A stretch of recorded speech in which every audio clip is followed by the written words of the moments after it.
एक पक्षी था जो रेगिस्तान में रहता था, बहुत बीमार, कोई पंख नहीं, खाने पीने के लिए कुछ नहीं, रहने के लिए कोई आश्रय नहीं था। एक दिन एक कबूतर उधर से गुजर रहा था। उस बीमार और दुखी पक्षी ने कबूतर को रोका और पूछा, तुम कहाँ जा रहे हो? उसने उत्तर दिया, मैं स्वर्ग जा रहा हूँ।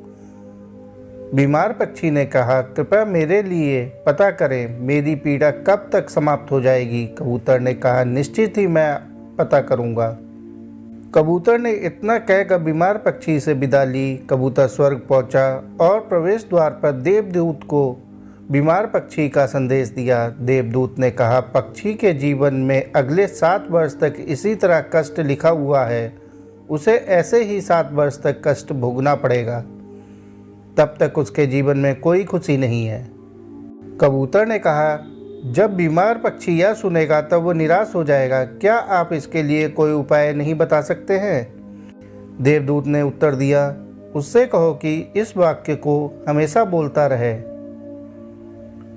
इन सब के लिए भगवान तेरा शुक्र है।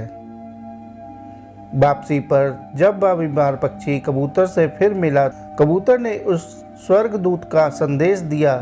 7-8 दिनों के बाद कबूतर जब फिर उधर से गुजर रहा था, तब उसने देखा कि पक्षी बहुत खुश था। उसके शरीर पर पंख उगाए थे। उस रेगिस्तानी इलाके में एक छोटा सा पौधा लगा हुआ था। वहाँ पानी का एक छोटा सा तालाब भी बना हुआ था। चिड़िया खुश होकर नाच रही थी। कबूतर चकित था। देवदूत ने कहा था कि अगले 7 वर्षों तक पक्षी के लिए कोई खुशी नहीं होगी। इस सवाल को ध्यान में रखते हुए कबूतर स्वर्ग के द्वार पर देवदूत से मिलने पहुंच गया। कबूतर ने देवदूत से अपने मन में उठते हुए सवालों का समाधान पूछा तो देवदूत ने उत्तर दिया, हाँ, यह सच है कि पक्षी की जिंदगी में 7 साल तक कोई खुशी नहीं लिखी थी, लेकिन क्योंकि पक्षी हर स्थिति में इन सब के लिए भगवान तेरा शुक्र है बोल रहा था और भगवान का शुक्र कर रहा था, इस कारण उसका जीवन बदल गया। जब पक्षी गर्म रेत पर गिर गया तो उसने कहा, इन सब के लिए भगवान तेरा शुक्र है। जब वह उड़ नहीं सकता था तो उसने कहा, इन सब के लिए भगवान तेरा शुक्र है। जब उसे प्यास लगी और आसपास पानी नहीं था तो उसने कहा, इन सब के लिए भगवान तेरा शुक्र है।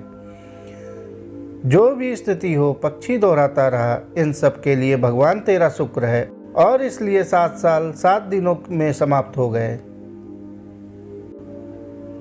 जब मैंने यह कहानी सुनी तो मैंने अपने जीवन को महसूस करने, सोचने और स्वीकार करने और देखने के तरीके में एक ज़बरदस्त बदलाव महसूस किया। मैंने अपने जीवन में इसको अपना लिया। इन सब के लिए भगवान तेरा शुक्र है। इसने मुझे मेरे विचार को मेरे जीवन में शिफ्ट करने में मदद की जो मेरे पास नहीं है। उदाहरण के लिए, अगर मेरा सर दर्द करता है तो मुझे लगता है कि मेरा बाकी शरीर पूरी तरह से ठीक और स्वस्थ है, और मैं कहता हूँ, इन सब के लिए भगवान तेरा शुक्र है। और मुझे लगता है कि सिर दर्द मुझे बिल्कुल परेशान नहीं करता। उसी तरह मैंने अपने रिश्तों, चाहे परिवार, दोस्त, पड़ोसी या सहकर्मी, के वित्तीय, सामाजिक जीवन, व्यवसाय और हर उस चीज़ का उपयोग करना शुरू कर दिया जिसके साथ मैं संबंधित हो सकता हूँ, जिसके साथ भी मैं संपर्क में आया। मैंने इस कहानी को सबके साथ साझा किया और इस कहानी से उनके व्यवहार में भी एक बड़ा बदलाव आया। इस भगवान के शुक्राने का मेरे जीवन पर वास्तव में गहरा प्रभाव पड़ा। मुझे लगने लगा कि मैं कितना धन्य हूँ, मैं कितना खुश हूँ, जीवन कितना अच्छा है। साथियों, कहानी को आखिर तक सुनने के लिए आपका बहुत बहुत शुक्रिया। कहानी अच्छी लगी हो तो कहानी को लाइक और चैनल को सब्सक्राइब कर लीजिए। धन्यवाद।